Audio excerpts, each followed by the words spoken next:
পৃথিবীর 90% মানুষ এটা মনে করে যে অলসতাই হচ্ছে একজন মানুষের ব্যর্থতার মূল কারণ।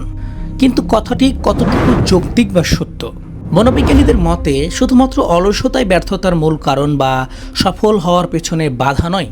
মনোবিজ্ঞানীদের মতে আমাদের ব্যর্থ হওয়ার পেছনে বা কাঙ্ক্ষিত লক্ষ্যে না পৌঁছানোর পেছনে বিশেষ কিছু কারণ রয়েছে, যেই কারণগুলোর জন্য আমরা এখন পর্যন্ত ব্যর্থ হচ্ছি অথবা আমাদের যে কাঙ্ক্ষিত লক্ষ্য, স্বপ্ন, উদ্দেশ্য সেই জায়গায় পৌঁছাইতে পারছি না।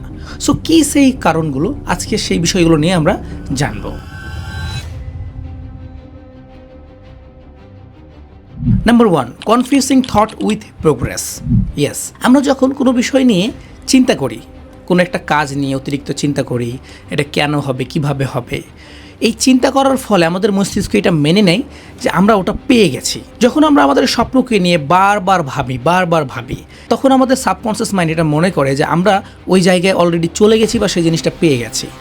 যার ফলে কাজ করার জন্য যে উদ্যমের প্রয়োজন, সে উদ্যমটা আমাদের মস্তিষ্ক আর দিতে পারে না।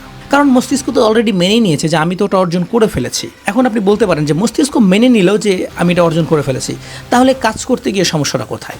সমস্যা এখানে, কারণ আপনি কল্পনাতে অনেক বড় একটা জগৎ তৈরি করতে পারেন, অনেক বড় একটা সাম্রাজ্য তৈরি করতে পারেন, কারণ কল্পনা করতে মানুষের তেমন কোনো পরিশ্রম হয় না। বাট কল্পনার জগৎটাকে বাস্তবে রূপ দিতে গেলে, সত্যি সত্যি একটা সাম্রাজ্য গড়ে তুলতে গেলে কতটা কঠোর পরিশ্রম, ধৈর্য, মেধা এবং এফোর্ট দিতে হয়, সেটা হয়তো বা মস্তিষ্ক কল্পনা করার সময় চিন্তা করেনি। যার ফলে কল্পনাতে খুব সহজভাবে সেটাকে তৈরি করেছে, কিন্তু বাস্তবে যখন কাজ করতে গিয়ে দেখছে যে এটা অনেক কঠিন, তখন মস্তিষ্ক এটাকে এক্সিট করে ফেলছে, আর এর ফলে আপনি ব্যর্থ হচ্ছেন। 2 নম্বর, ওভার থিঙ্কিং। ইয়েস, আপনি আপনার কাজকে নিয়ে যখন অতিরিক্ত চিন্তা করবেন, যেমন কাজটা কিভাবে করব, প্রতিটি স্টেপ কেমন হবে, সম্ভাব্য ফলাফল কেমন আসতে পারে, কোন কাজটা করলে ভালো হবে, কোনটা করলে খারাপ হবে, যখন বসে বসে এই ধরনের চিন্তাগুলোই আপনি করতে থাকবেন, অর্থাৎ আপনি কাজ না করে শুধুমাত্র কাজের প্রোগ্রেসকে নিয়েই ভাবতে থাকবেন, তখন আপনার মস্তিষ্কের অবচেতন মন সেই কাজটাকে অলরেডি করে ফেলেছে, হয়ে গেছে, এটা চিন্তা করবে এর আগের মতোই। যখন আপনার মস্তিষ্ক এটা চিন্তা করে ফেলবে যে হ্যাঁ এটা তো হয়ে গেছে, আমি করে ফেলেছি, এভাবে এটা করবো, এইভাবে ওটা করবো, কিন্তু বাস্তবে করতে গিয়ে যখন দেখবেন এটা অনেক কঠিন, তখন আপনি আর এই কাজটা করতে পারবেন না। সো আপনার কাজকে নিয়ে ওভার থিঙ্কিং করবে না, আপনি কাজ নিয়ে চিন্তা করুন এবং চিন্তা করে কাজের কাজ করুন। কিভাবে করবেন সেটা বাস্তবে করুন। শুধুমাত্র কল্পনার জগতে বসে বসে চিত্র অঙ্কন করলে আপনি সেই কাজটা করতে পারবেন না। Hidden fear of failure. Yes, আমরা ব্যর্থতার ভয় করি, লুকায়িত ব্যর্থতা আছে আমাদের মনে একটা। আমাদের অবচেতন মন সবসময় ব্যর্থতাকে ভয় করে। আমাদের মস্তিষ্ক অনেক চালাক এবং চতুর। মস্তিষ্ক এতটা চালাক যে সে জানে যে কাজ করলে আপনি ব্যর্থ হবেন, যার ফলে আপনাকে শুধুমাত্র চিন্তা ও পরিকল্পনার মধ্যে আটকে রাখে, যেন আপনি বাস্তবে কাজ করতে গিয়ে ব্যর্থ না হন। কারণ মস্তিষ্ক তার সম্মান হারানোর ভয় করে, সে তার আত্মমর্যাদা হারানোর ভয় করে, যার ফলে আপনাকে কাজ করার জন্য অনুপ্রেরণা না দিয়ে শুধুমাত্র বসে বসে পরিকল্পনা করার জন্য অনুপ্রেরণা যোগায়।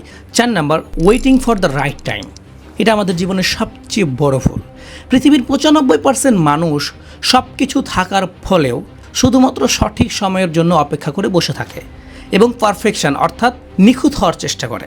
ডু ইউ নো, আপনি কি জানেন যে সঠিক সময় বলে পৃথিবীতে কিছুই হয় না।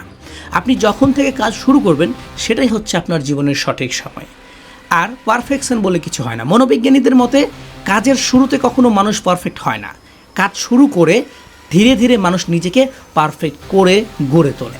Lack of self identity. আমাদের জীবনকে নিয়ে একটি ভুল ধারণা থাকে, যেমন আমি সুশৃঙ্খল নই বা ডিসিপ্লিন নই, আমি কঠোর পরিশ্রম করতে পারবো না। এই যে নেগেটিভ থট, আপনার আইডেন্টিটি নিয়ে যদি একটা নেগেটিভ থট থাকে, আপনার সাবকনসিয়াস যদি এটা মেনে নেয় যে আপনি সুশৃঙ্খল না, আপনি ভালোভাবে কাজ করতে পারবেন না, আপনি কঠোর পরিশ্রম করতে পারবেন না, আপনি ধৈর্য ধারণ করতে পারবেন না, তাহলে আপনার সাথে আপনার বড় লক্ষ্য অর্জনের জন্য যে সামঞ্জস্যপূর্ণ পদক্ষেপ আপনার ব্রেন সেটা নিতে পারবে না।